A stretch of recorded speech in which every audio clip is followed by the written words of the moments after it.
दोस्तों, आज से कुछ टाइम पहले मैंने भुप्पा रात्रि नाम की एक कमाल की थाई हॉरर मूवी को एक्सप्लेन किया था और आप लोगों ने उस मूवी को काफ़ी ज़्यादा पसंद किया था।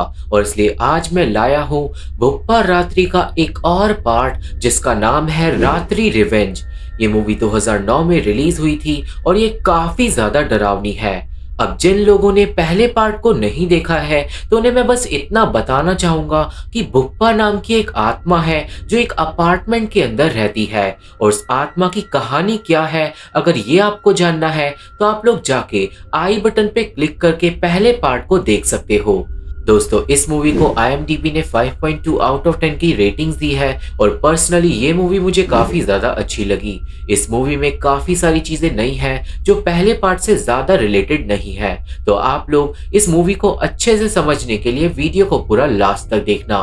चैनल पे नए हो तो चैनल को सब्सक्राइब भी जरूर कर देना, क्योंकि आज की इस वीडियो में हम रात्रि रिवेंज मूवी को समझते हुए इसके बारे में कुछ बात करने जा रहे हैं। और अब हम इसी के साथ चलते हैं सीधा वीडियो की तरफ। मूवी शुरू होती है भुप्पा को दिखाते हुए जो अपने अपार्टमेंट में सुबह सोकर उठती है और वो इधर उधर घूमने लगती है और इसी के साथ हमें पुनर्जन्म की कुछ बातें बताई जाती है।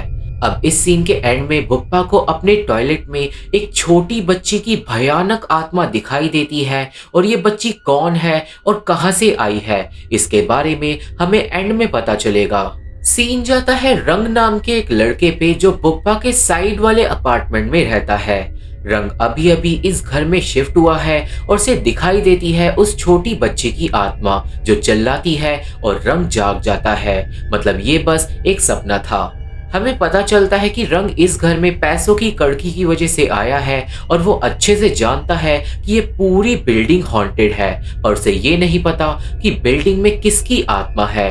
रंग अब कॉलेज जाता है और उसे रास्ते में मिलती है भुप्पा की आत्मा जो अपने नॉर्मल रूप में थी। रंग को भुप्पा रोक लेता है और हम लोग देखते हैं कि रंग ऑलरेडी भुप्पा को जानता है, क्योंकि जब रंग छोटा था तो भुप्पा उसे ट्यूशन पढ़ाया करती थी। रंग भुप्पा को उन दोनों की एक फोटो भी दिखाता है पर भुप्पा रंग से ज्यादा बात नहीं करती। सीन जाता है एक लेफ्टिनेंट पे जो दो पुलिस वालों के साथ भुप्पा के अपार्टमेंट में पहुंचता है। हमें पता चलता है कि कल रात को एक आदमी का बड़ी ही बेरहमी से मर्डर कर दिया गया है, पर वो मर्डर किसने किया है ये पुलिस को पता नहीं चलता। अब जो लेफ्टिनेंट था वो डेड बॉडी को निकालने का ऑर्डर देता है, पर जब बॉडी को कपड़े में लपेटा जाता है तो वो बॉडी उठ के खड़ी हो जाती है। ये देखकर पुलिस वाले चौंक जाते हैं, पर वो बॉडी कमरे से अचानक ही गायब हो जाती है। अब तभी एक औरत डर के अपने घर से भाग जाती है और जब पुलिस वाले जाके चेक करते हैं तो उनके पीछे पड़ जाती है वो लाश और एंड में दोनों ही पुलिस वाले लाश के साथ एक हॉलवे के अंदर फंस जाते हैं। वो दोनों उस लाश के पास से बड़ी ही मुश्किल से निकल पाते हैं और मैं यहाँ पे बताना चाहूंगा कि जो पुलिस वाले हैं वो भी अच्छे से जानते हैं कि ये बिल्डिंग हॉन्टेड है, क्योंकि भुप्पा के मरने के बाद जो खबर थी वो पूरे शहर में फैल गई थी।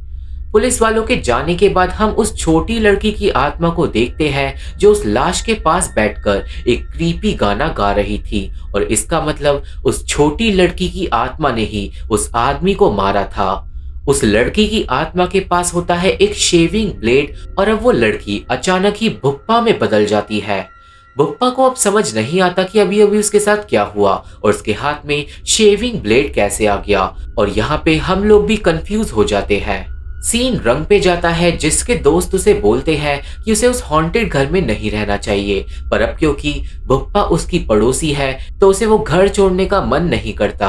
अब उस रात को रंग भुप्पा के पास जाता है और उससे पूछता है कि क्या वो उसे फिर से ट्यूशन पढ़ा सकती है, पर भुप्पा रंग को ऑब्वियसली खुद से दूर रखना चाहती थी और इसलिए वो रंग को मना कर देती है।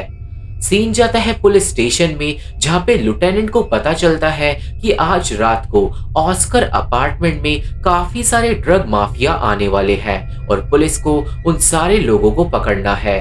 पर लेफ्टिनेंट ऑस्कर अपार्टमेंट का नाम सुनकर डर जाता है क्योंकि वहीं पे भुप्पा रहती है। सीन जाता है थिप नाम की एक लालची औरत पे जो ऑस्कर अपार्टमेंट की नई मालिक है और थिप को पता चलता है कि जिस आदमी का मर्डर हुआ था उसकी लाश अभी तक बिल्डिंग से नहीं निकाली गई है, क्योंकि वो लाश अचानक ही गायब हो गई है। हमें ये भी पता चलता है कि थिप ने ही ड्रग माफियाज को अपने अपार्टमेंट में बुलाया है और वो भी एक क्रिमिनल है। सीन जाता है रंग पे, जो बात करता है अपने दोस्त से भुप्पा के बारे में, और हमें पता चलता है कि रंग भुप्पा से बचपन से ही प्यार करता है। और दूसरी तरफ भुप्पा की आत्मा को दिखाते हैं, जिसे शीशे में अपनी जगह वो बच्ची दिखाई देती है और भुप्पा समझ नहीं पाती कि ये बच्ची कौन है। अब एक बार फिर से रंग आता है भुप्पा से मिलने के लिए, पर इस बार घर का गेट खुला हुआ था। रंग घर के अंदर चले जाता है और उसे भुप्पा के बेडरूम में उस बच्ची की डरावनी आत्मा दिखाई देती है जो गाना गा रही थी। वो बच्ची रंग पे हमला कर देती है और यहाँ से सीन जाता है मास्टर टॉम पे, जिसने एक अपार्टमेंट में कसीनो तैयार कर लिया था और मास्टर टॉम असल में थिप का छोटा भाई है। हमें पता चलता है कि मास्टर टॉम और थिप का प्लान है बाकी ड्रग माफिया को कसीनो में लूटने का। थोड़ी देर बाद माफिया वहां पे आ जाते हैं, पर कसीनो रूम में होती है उस आदमी की लाश।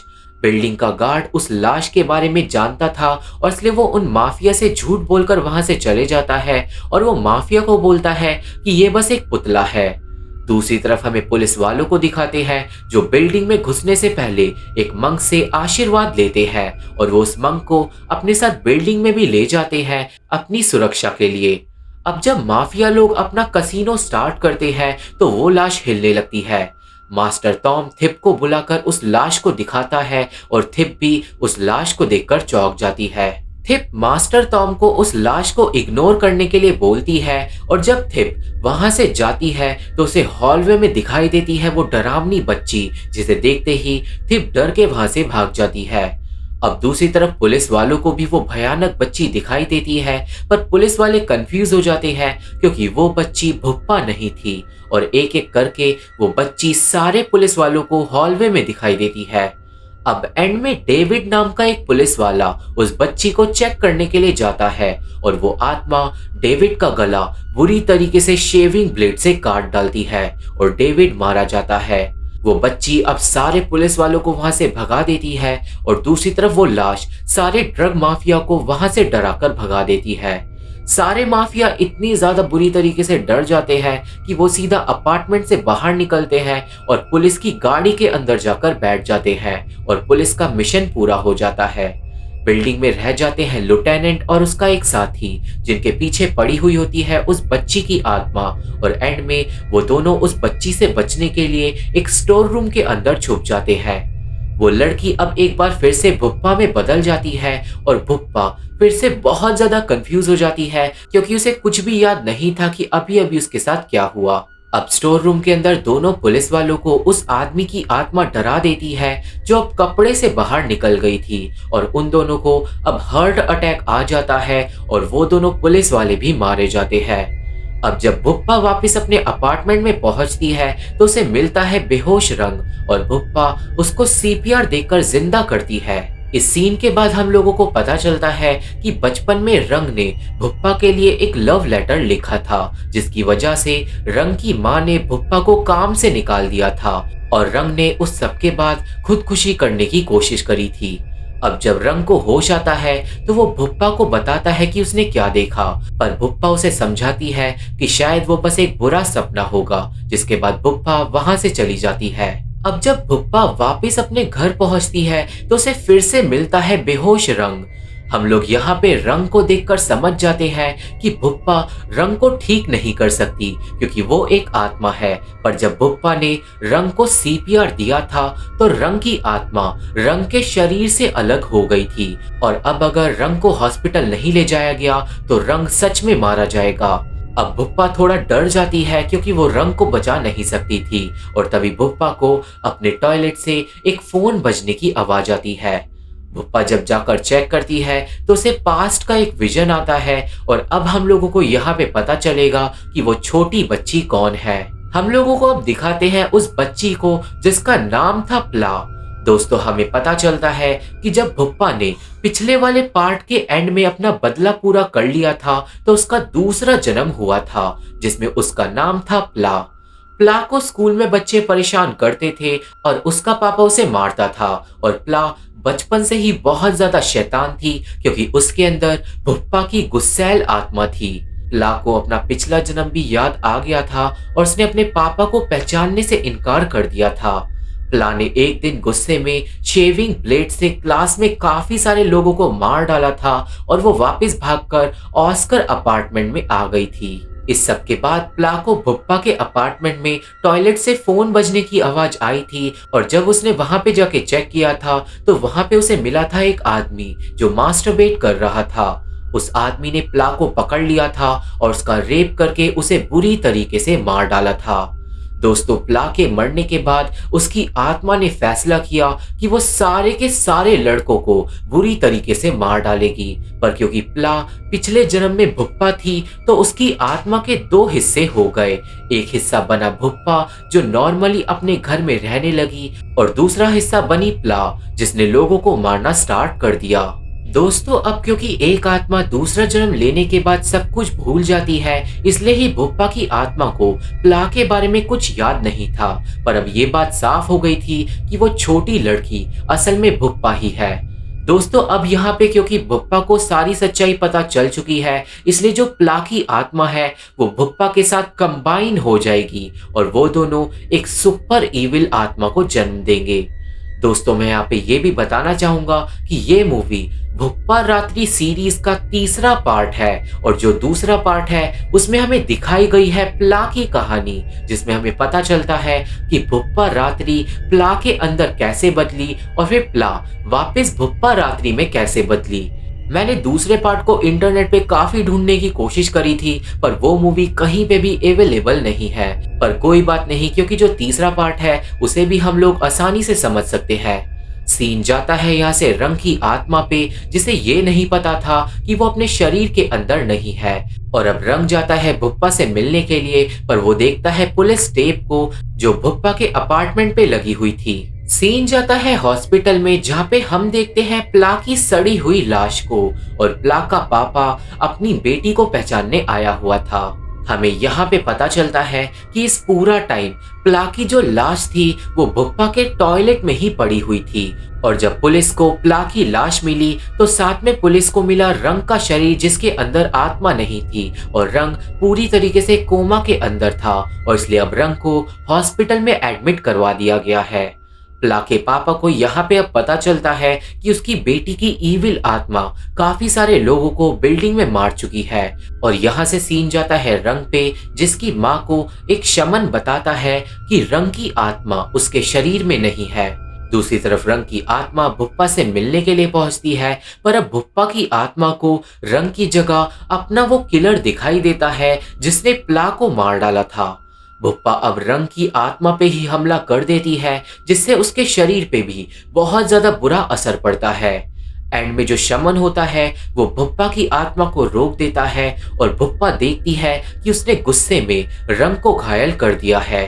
शमन अब रंग की आत्मा को अपने साथ हॉस्पिटल ले जाता है और हॉस्पिटल में रंग को होश आ जाता है। रंग की माँ अब रंग को हॉस्पिटल में बताती है कि भुप्पा काफी सालों पहले उस अपार्टमेंट में मर गई थी और रंग को अब बहुत ही बड़ा झटका लगता है।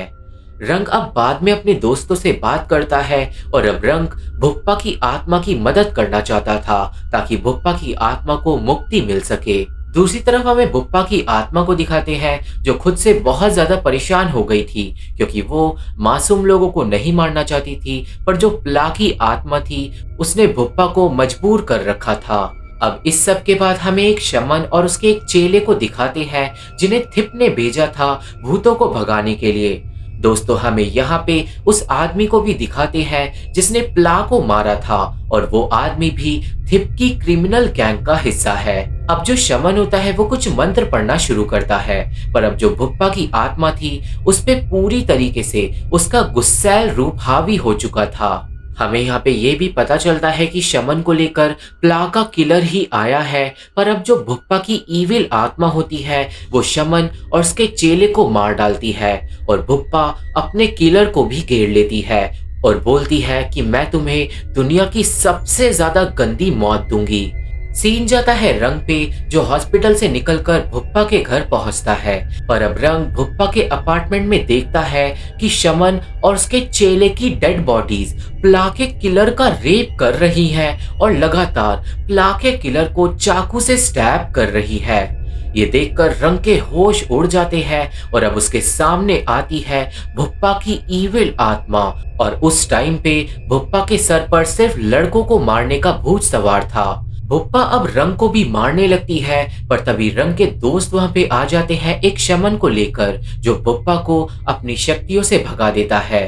रंग के दोस्त अब रंग को वहां से ले जाते हैं और जो वो शमन था वो भुप्पा की आत्मा को मुक्ति दिलवाने के लिए आया था। शमन भुप्पा की आत्मा को भगाने के लिए कुछ मंत्र पढ़ना स्टार्ट करता है, पर तभी भुप्पा उस शमन के चेले को पोजेस कर लेती है और वो चेला अपने ही मालिक को मारने लगता है। शमन भुप्पा की आत्मा से बच नहीं पाता, पर अचानक ही उसका चेला जलने लगता है और उसके चेले के अंदर से निकलती है जलती हुई भुप्पा की आत्मा।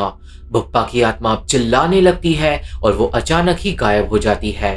यहाँ से सीन जाता है प्ला के पापा पे, जिसने अपनी बेटी का अंतिम संस्कार कर दिया था और इसी की वजह से भुप्पा की आत्मा के अंदर से प्ला की आत्मा जलकर बाहर निकल गई। हम लोग यहाँ पे अब समझ जाते हैं कि जो प्ला की आत्मा है उसे अब मुक्ति मिल गई है, पर जो रह गई है वो है भुप्पा की आत्मा, जो अब नॉर्मली अपने अपार्टमेंट में फिर से रहना स्टार्ट कर देगी। इस सब के बाद रंग को भी प्ला के बारे में पता चलता है और उसे भी उस छोटी बच्ची के लिए बहुत ज्यादा बुरा लगता है, क्योंकि उस छोटी बच्ची के साथ भी दुनिया ने बहुत ज्यादा गलत चीजें करी थी। रंग अब वापिस अपने घर जाता है अपना सामान लेने के लिए और यहाँ पे हम लोग एक पेंसिल के बॉक्स को देख पाते हैं जो बचपन में भुप्पा ने रंग को दिया था, पर रंग ने आज तक उस पेंसिल बॉक्स को नहीं खोला था। रंग अब फाइनली उस पेंसिल बॉक्स को खोलता है जिसके अंदर था भुप्पा की तरफ से एक गुड बाय लेटर, और वो लेटर भुप्पा ने तब लिखा था जब वो उसे छोड़कर चली गई थी, क्योंकि उसकी माँ ने उसे काम से निकाल दिया था। उस लेटर में बहुत ही ज्यादा इमोशनल चीजें लिखी हुई थी, जिसे पढ़ते पढ़ते रंग ऑस्कर अपार्टमेंट से रोता हुआ चले जाता है और दूसरी तरफ हमें भुप्पा को उस लेटर को लिखता हुआ भी दिखाते हैं, जिसके साथ मूवी यहीं पे खत्म हो जाती है और इस मूवी की एंडिंग भी बहुत ही ज्यादा सैड थी। तो ये थी एक्सप्लेनेशन रात्रि रिवेंज मूवी की और मुझे आशा है कि आप सभी को ये मूवी समझ आ गई होगी और मेरी वीडियो पसंद आई होगी। ये मूवी देखनी है तो मेरा टेलीग्राम ज्वाइन करना होगा। दोस्तों, अगर आपने अभी तक the adventures of the eccentric witch को नहीं पढ़ा है तो आप लोग डिस्क्रिप्शन बॉक्स में दिए गए लिंक के जरिए उसे पढ़ सकते हो। कहानी आप लोगों को बहुत ज्यादा पसंद आएगी। मेरे फेसबुक पेज का लिंक, इंस्टा का लिंक, टेलीग्राम का लिंक और बाकी सारे social media link description box में मौजूद है। तो अगर आप लोग मेरे से जुड़ना चाहते हो तो आप लोग मेरे को वहां पे फॉलो जरूर कर सकते हो। वीडियो पसंद आई हो तो वीडियो को लाइक करके और चैनल को सब्सक्राइब करके हमारा सपोर्ट जरूर करना, क्योंकि इन्हीं चीजों से हमें हेल्प मिलती है। और अब मैं आप लोगों से मिलता हूँ अपनी अगली वीडियो में, तब तक के लिए थैंक यू, बाय बाय।